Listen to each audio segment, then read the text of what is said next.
A negative price for US crude oil provided much fascination this week. The May West Texas Intermediate oil contract closed at negative $37.63 per barrel on Monday. But the benchmark contract today is quoted at $17, indicating the quirks behind the negative price as the contract expired.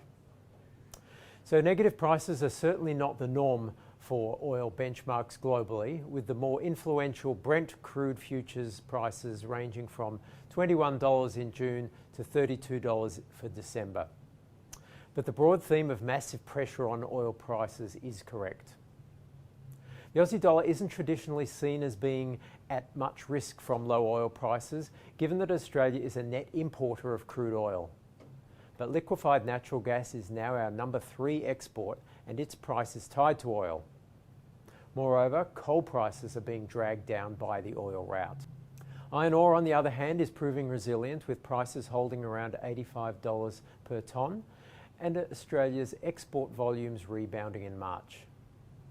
But the other 2 exports in Australia's top 5 are education and tourism, which face an incredibly difficult year, with the government indicating that international travel restrictions will remain for many months.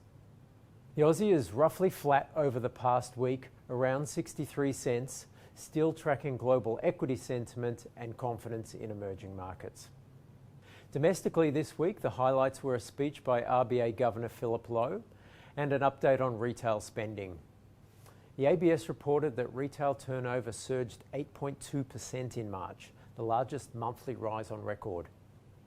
This should not have surprised anyone, given the widespread reports of panic buying of consumer staples and supermarkets having to hire more staff.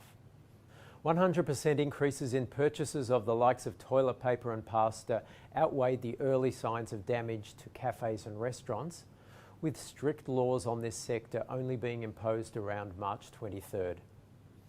So April's report is likely to be very grim. Indeed, the second quarter will surely produce the worst economic data in decades. Governor Lowe suggested that Australia's GDP could slump by 10% in the first half of 2020. In the scenario that physical distancing rules are eased gradually in coming weeks, the RBA suggests GDP could recover about 4% in the second half of the year, then accelerate by 6 or 7% next year. This profile is roughly in line with Westpac's outlook for 2020, but we see a more modest 4% expansion in 2021. One factor in play is that with Australia's borders effectively closed, population growth is likely to slow substantially. In the week ahead, Australia's data highlight is Q1 CPI. With petrol prices tumbling and lower childcare costs, the RBA projects Australia's overall inflation rate to turn negative by June, which would be the first such decline since the 1960s. Other calendar highlights in the week ahead are policy meetings by the US Federal Reserve and the Bank of Japan.